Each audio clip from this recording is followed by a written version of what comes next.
Esses não são apenas vídeos, né, queridos? São videoaulas. Isso aqui não é um canal, isso aqui é uma faculdade teológica, porque é o único canal no YouTube que tem a Bíblia comentada versículo a versículo. Então, seja bem-vindo, salve, salve, gente boa, vamos lá. O tema desse vídeo é a justiça de Deus, de fé em fé. Vamos pensar sobre isso? Então não sai daí, fica comigo até o final. Vamos junto.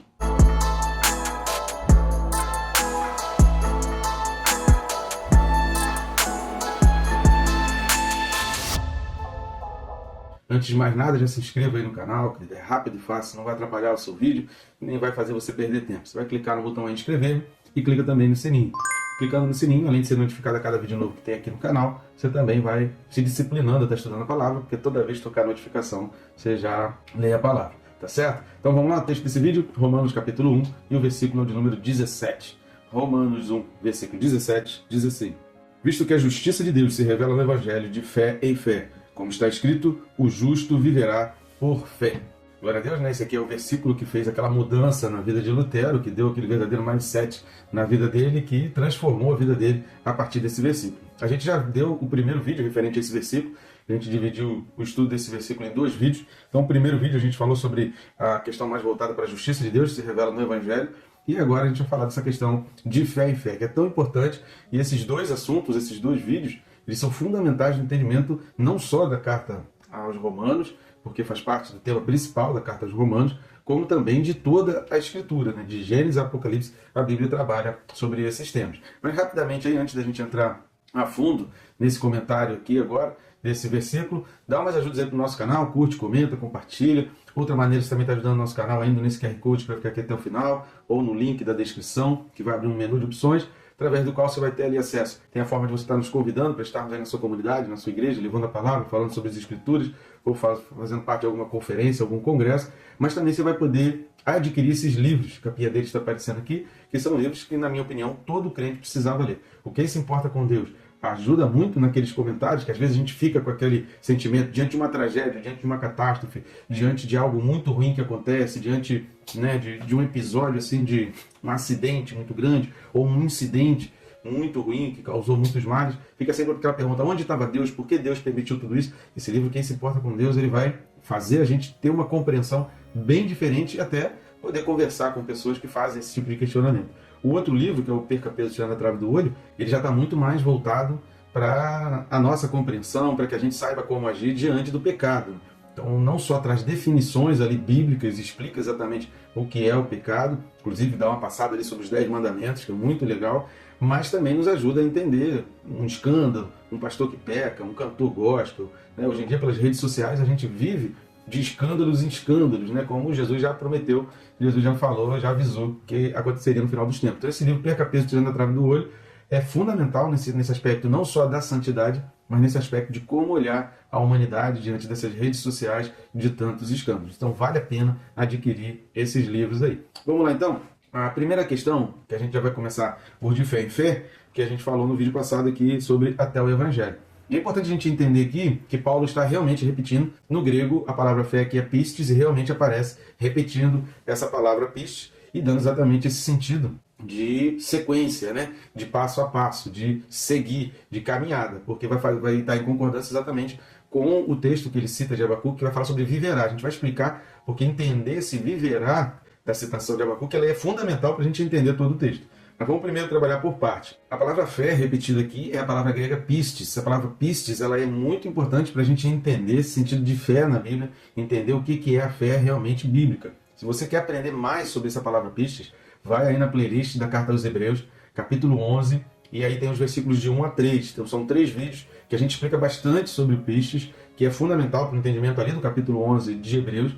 Mas se você quiser aprender mais, então vai lá que a gente detalha mais sobre essa questão do pistes. Aqui a única coisa que eu vou falar rapidamente é que essa palavra pistes, ela significa certeza. A palavra pistes significa convicção. E ela é usada no sentido realmente de confiança. A palavra pistes, ela vai trazer esse sentido de confiança. É aquilo que a gente confia. Em nenhum lugar da Bíblia, da palavra pistes, ela vai aparecer associada a emoções e sensações. Hoje a gente está vivendo uma vida no Evangelho, uma vida gospel, uma vida na igreja, que as pessoas estão muito envolvidas por sensações e emoções. A gente precisa entender que a igreja primitiva, ela não trabalhava em cima de sensações e emoções, eram milagres e eram convicções. Então o sentido bíblico e a fé que a igreja, não só a fé que a igreja primitiva carregava, Mas o sentido bíblico da palavra fé, de entender a salvação, de entender em Cristo, aquela fé de Efésios, mediante a qual a gente é alcançado pela graça, não tem a ver com emoções ou sensações. Tem a ver com certeza, tem a ver com convicção. É algo que você tem a convicção. Eu não estou vendo ainda, eu não alcancei ainda, eu ainda não cheguei lá. É algo que é futuro. Eu não tenho noção como eu vou chegar lá. Mas uma coisa eu tenho, a certeza de que eu vou chegar. Por quê? Porque Deus está comigo, porque foi promessa de Deus, porque Deus está caminhando comigo, porque é a vontade de Deus. Então, se eu sei que é a vontade de Deus, ainda que eu não sei como chegar e nem sei exatamente como é ter aquilo, ou fazer aquilo, ou estar em determinada situação, porque é futuro, eu estou falando de um futuro, então eu tenho essa esperança, essa certeza, porque ela está baseada num Deus que não falha. Então, estão entendendo? Então, fé na Bíblia está associada a essa certeza. Convicções são atitudes baseadas na razão. A fé bíblica, ela é racional. O que vai mover é assim, a graça de Deus, Deus colocou à disposição, Deus fez o sacrifício e Deus dispôs para todos. Agora, a gente pode passar, como diante de uma, bem grotescamente comparando, como a gente diante de uma prateleira, a gente pode olhar a graça de Deus à nossa disposição ali, livre, mas a gente pode desprezar a graça. Ou você pode, pela fé, entender, cara, isso aqui é fundamental, essa salvação é futura, mas eu quero essa graça, eu quero ter, eu tenho certeza de que isso aqui vai ser bom para mim. E aí você vai e pega aquilo dali. Então, essa certeza que faz você pegar e tomar posse da graça e fazer com que a graça entre na tua vida, mesmo sem entender, essa convicção é exatamente a fé, baseada no raciocínio, baseada na razão. Eu tomei a decisão de querer isso. E é essa de fé em fé que Paulo vai falar aqui, que é a justiça de Deus. Por quê? A gente não pode esquecer, assiste o vídeo passado, está falando aqui das distinções aí entre gentio e judeus, porque ele vai falar que a justiça de Deus se revela de fé em fé. E por que ele fala que a justiça de Deus se revela de fé em fé? Primeira coisa, porque aponta para o mérito de Jesus exclusivamente, eliminando obras. E aí a gente precisa, isso aqui, eu tenho certeza que isso aqui vai ser uma virada de chave aí na tua vida. Por que que a Bíblia faz questão de enfatizar que não é por obras? Que a salvação ela não vem por obras, não é pelo que eu faço, não é pelos meus méritos. Querido, primeiro, e a gente precisa entender, porque o ser humano é corrupto. E porque nem sempre aquilo que a gente faz está realmente de acordo com aquilo que a gente é. Agora, quando você age de fé em fé, de uma maneira racional, e no teu coração você tem essa convicção, essa certeza, e você vive assim, e você age sempre assim, a coisa já muda de figura. No vídeo passado a gente deu o exemplo de um juiz. Um juiz, ele pode ser um juiz iníquo. Um juiz, né, a gente falou sobre iniquidade e igualdade, que vale a pena entender a diferença. Então um juiz ele pode ser tremendamente iníquo. Mas ele pode, em um dado momento, se olhar o histórico, o currículo dele, ele ter tomado decisões corretas, ele ter feito alguma decisão, dado algum veredito que tenha sido realmente justo. Só que isso não reflete o seu caráter. Ele tomou algumas decisões boas. A gente, na nossa vida, na nossa humanidade, às vezes a gente faz algumas coisas boas. Às vezes a gente ajuda algumas pessoas. Às vezes a gente faz algumas obras de caridade. Às vezes a gente é legal com pessoas que a gente tem interesse. Então, se aquela pessoa é do nosso rol de interesse, cara, a gente faz de tudo, a gente abre a casa, sabe, a gente visita, a gente fala, não, pode vir, pode passar o final de semana, porque a gente tem um interesse por trás daquilo ali. Agora, pessoas que não despertam o nosso interesse, a gente já não trata dessa mesma forma. Então, algumas pessoas vão dizer, cara, aquele cara é sensacional, é gente boa, e outros vão dizer, pô, aquele cara não deu a mínima. Por quê? Porque isso vai refletir o caráter. Então, a salvação, ela não vem por obras, ela vem pelo mérito de Cristo. E isso vai se refletir quando Paulo, a gente vai entender quando a gente falar essa questão do como está escrito. Por quê? Porque essa mesma fé, ela está presente desde o Antigo Testamento. Era preciso fé que em Abraão, essa fé, essa certeza em Deus, pelo mérito de Deus, porque Deus falou para Abraão, sai da terra da tua parentela, larga tudo e vai para um lugar que eu te mostrarei. Ou seja, tudo que Abraão tinha conquistado, tudo que ele tinha aprendido, ou todos os deuses daqueles seus parentes, da onde ele vivia, ele precisava desprezar, ele precisava de um ato de entender que aquela promessa, que não era uma promessa que tinha um plano, que tinha um planejamento, que tinha, olha, eu estou te mostrando, Deus não falou assim para Abraão, Abraão, eu estou mostrando para você, olha, isso aqui é o que você vai ter, quer? Eu vou te dar. Não, Deus só falou, sai daí, larga tudo que você tem, porque o lugar, eu vou te mostrar ainda. O que vai acontecer com você é lá na frente. Então Abraão saiu de tudo, largou tudo, baseado em uma promessa. Só na promessa. Ele não saiu baseado em algo concreto, em algo firme. Então essa mesma fé que teve Abraão, a mesma fé que a gente precisa entender que todo israelita precisava ter para poder oferecer o seu sacrifício. Quando ele oferecia o sacrifício era para perdão dos pecados. Mas de nada valia todo aquele ritual se no coração dele ele não acreditasse que aquele sacrifício perdoasse seus pecados. Então a fé no Antigo Testamento é a mesma. Algumas pessoas pensam que em Cristo a fé mudou, que a graça converteu Deus, que Deus era um Deus mau, que precisava de sacrifício de animais, que era um Deus ruim, que destruía povos, e depois de Jesus Cristo ele se tornou bonzinho, e aí ele se converteu ao cristianismo. Não é nada disso, a fé é a mesma. O israelita, ao oferecer o sacrifício, ele precisava ter fé, porque se ele não tivesse a fé, de nada valia aquele ritual, ele não seria alcançado pela graça. E ali havia a graça através do sacrifício de animais.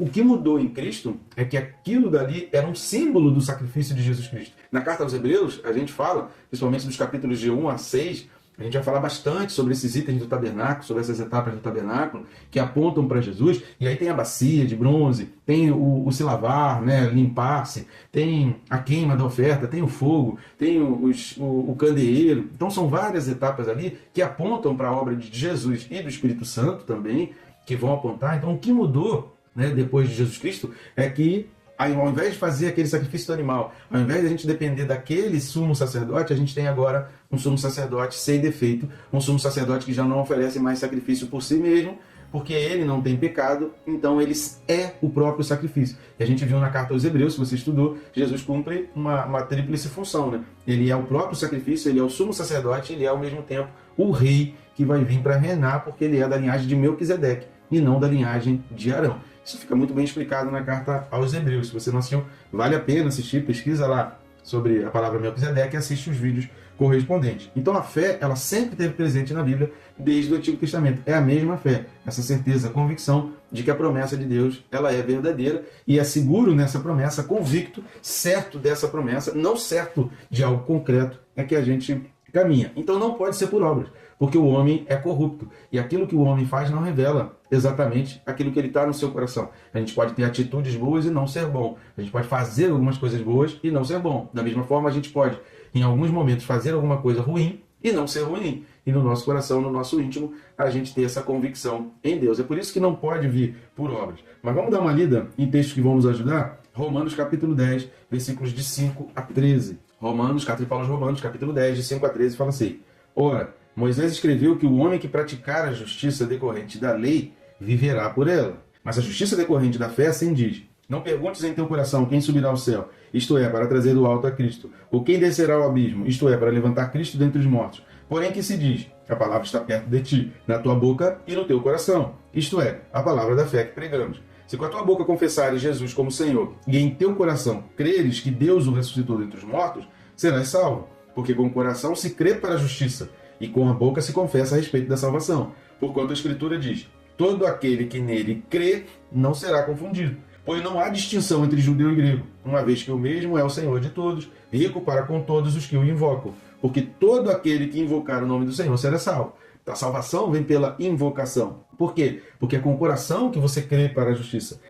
Paulo vai fazer outra citação, a gente vai chegar lá, em nome de Jesus, se Jesus não voltar antes, a gente chega lá ao capítulo 10 da carta aqui aos Romanos, e Paulo está falando, olha, a palavra está perto de ti, na tua boca e no teu coração. Na tua boca você confessa para os outros, mas é no teu coração que realmente você crê para a justiça. A justiça de Deus te alcança pelo que você crê no teu coração e não pelo que você fala. O que você fala precisa ser coerente com o que está no teu coração, mas o que está no teu coração é que manda. Porque aquilo que você fala, as tuas atitudes, elas, para Deus, porque a gente precisa entender o seguinte, em termos de salvação, não interessa o que o outro pensa, interessa o que Deus pensa. Então, para Deus tem que valer o teu coração. É óbvio que você crer numa coisa e tomar atitudes, a gente vai falar sobre isso quando a gente falar sobre o viverá, e tomar atitudes que não sejam coerentes, tem um vídeo aí, assiste os últimos 4 vídeos, né, que você vai ver, aquilo que você comunica precisa ter a ver com aquilo que você crê. Então, precisa andar de acordo. É óbvio que o teu coração não pode apontar numa direção e você dizer outra. Aí você dizer para mim assim, como Tiago, né, na carta de Tiago.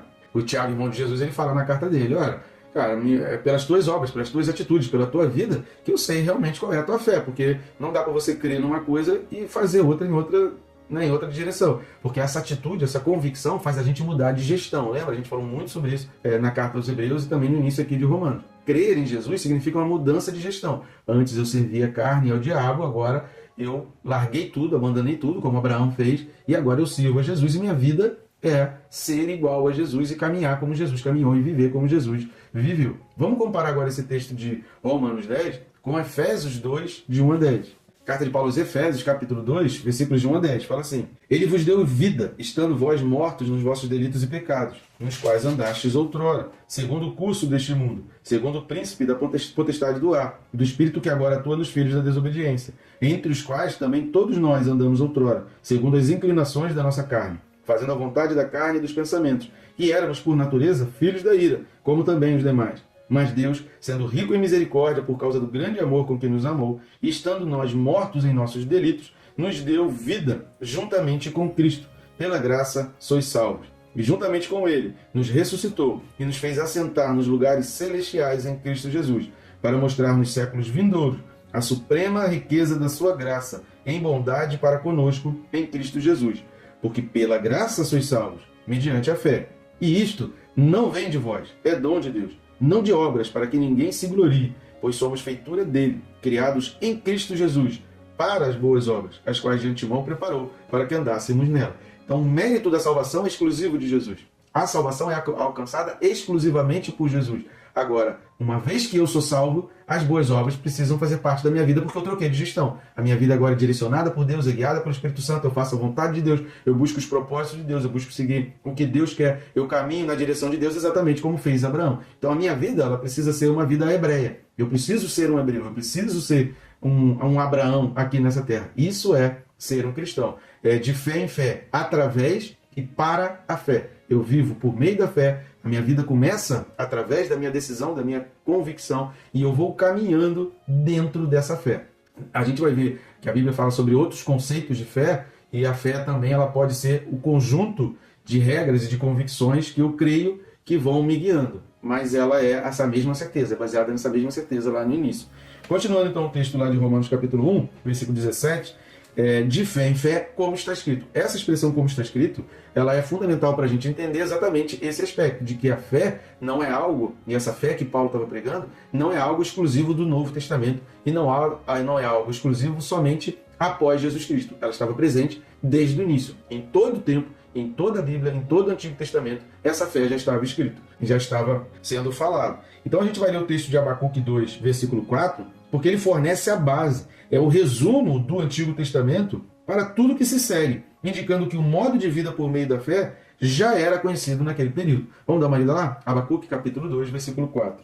Livro do profeta Abacuque, capítulo 2, versículo 4, fala assim: Eis o soberbo, sua alma não é reta nele, mas o justo viverá pela sua fé. Então isso aqui é a tônica de toda a Bíblia, como a gente falou aqui. O sumo sacerdote fazia ali o sacrifício, executava o sacrifício, e a carta aos Hebreus vai falar que ele fazia por ele mesmo, né? Os textos já do Antigo Testamento, do Pentateuco, já vão apontar sobre isso, que ele fazia por ele mesmo e pelo povo. Agora, não adiantava nada aquele sacrifício se o povo não acreditasse, não tivesse a fé de que aquele sacrifício iria realmente perdoar os seus pecados, de que Deus iria realmente aceitar aquela sua oferta e de que aquela sua oferta realmente iria gerar algo. Então não adiantava ele simplesmente cumprir um ritual, fazer algo por obrigação. O que Paulo está dizendo para nós aqui, com esse como está escrito, é que não são rituais, não são coisas feitas por obrigação, mas é uma vida feita de fé em fé. Isso vai ser facilmente entendido quando o texto de Abacuque, e que Paulo vai citar aqui, vai dizer que o justo, e o justo aqui é aquele que foi justificado, não aquele que nasceu justo, porque ninguém nasce justo. Paulo vai falar lá na frente, no capítulo 3, vamos dar uma lida, Romanos 3, versículo 22 e 23. Romanos 3, 22 e 23 diz assim: Justiça de Deus mediante a fé em Jesus Cristo, para todos e sobre todos os que creem, porque não há distinção, pois todos pecaram e carecem da glória de Deus. Então repare que você vai ver muito isso na Bíblia, dos que creem, aquele que crê, é salvo para aquele que crê, pois todo aquele que nele crê não perece, mas tem a vida eterna. Então a condicional para a salvação é o crer, mas crer do início ao fim. A síntese da carta aos Hebreus é exatamente a perseverança na fé. Não é somente como você começa, mas é como você termina. Provérbios vai falar sobre isso, que o fim das coisas é melhor do que o começo. Por quê? Porque é no fim das coisas que vai ser compatível, coerente com toda a sua vida, com tudo aquilo que você diz em vida. Então esse viverá aqui, que Paulo está citando de Abacuque, está falando desse justo que foi justificado, que ele não tinha condições, que ele carecia da glória de Deus, ele vai caminhar. A palavra usada aqui para viverá é a palavra zal. Essa palavra zal significa estar entre os vivos, significa respirar, ter a vida verdadeira. Isso nos leva exatamente a essa meditação de que eu preciso ter a certeza de que eu serei salvo, é futuro. Eu preciso, a carta aos Romanos, ela vai trabalhar, né, com passado, presente e futuro da salvação. Eu fui salvo, eu estou sendo salvo e eu serei salvo. Esses três tempos, eles estão presentes aqui na carta aos Romanos. Então eu preciso entender que Cristo já morreu por mim, que Cristo já, a sua morte, o sacrifício já foi por mim e que eu já fui salvo. Se eu fui salvo, eu preciso continuar sendo salvo, eu preciso permanecer. Você vai ver isso também na carta aos Romanos e principalmente na carta aos Hebreus. A permanência na fé, a segurança na fé, de fé em fé. Então esse viverá pela fé significa que eu abracei essa fé e toda a minha vida precisa ser compatível, coerente, condizente com a fé que eu abracei, porque agora eu sou uma nova natureza. Lembra que Jesus falou sobre isso? Aquele que é nascido do Espírito, ele possui uma nova natureza. Agora ele segue diante de uma nova natureza. Eu era da carne, agora eu sou do Espírito. Há uma troca de natureza. É isso que Jesus está falando assim. Quem é nascido da carne e é guiado pela carne. Quem é nascido do Espírito e é guiado pelo Espírito. Quem é guiado pelo Espírito é como o vento. Não sabe de onde vem, nem sabe para onde vai. O vento é que o carrega. O Espírito é que o conduz. Jesus está falando ali que aquele que abraçou a fé, aquele que teve a sua convicção de fé, precisa viver por essa fé. E a meditação que fica para nós é: até que ponto eu confio em Deus? Até que ponto eu tenho realmente fé? Só quando eu consigo enxergar? Ou eu consigo abraçar uma promessa de Deus? Ou eu consigo abraçar e entender que o que Deus tem para mim é melhor do que o que eu estou vendo? Que a promessa de Deus é a melhor e que eu preciso caminhar e seguir nesse propósito. Então são meditações que a gente precisa fazer. O quanto eu sou dependente da graça de Deus. Ou eu procuro uma independência. Ou eu procuro viver totalmente independente e vivendo só nas minhas coisas. Essas meditações a gente precisa fazer para a gente entender que o justo viverá a sua vida inteira, até o fim da sua vida, vai ser pela fé e através da fé. É a fé que conduz, é a fé que guia, não é pelo que os olhos veem, não é pelas circunstâncias, não é pelo que o mundo está dizendo, não é pelas coisas que as pessoas estão dizendo, mas é pela promessa de Deus. É firme na promessa de Deus, da salvação. A gente precisa entender que a salvação, a gente só vai entrar realmente no céu lá depois que a gente passar dessa vida, seja através do arrebatamento ou seja através da morte. Aqui em vida, a gente é chamado para viver pela fé, viver seguro numa promessa futura. Tá bom, gente boa? E Deus te abençoe, rica e abundantemente.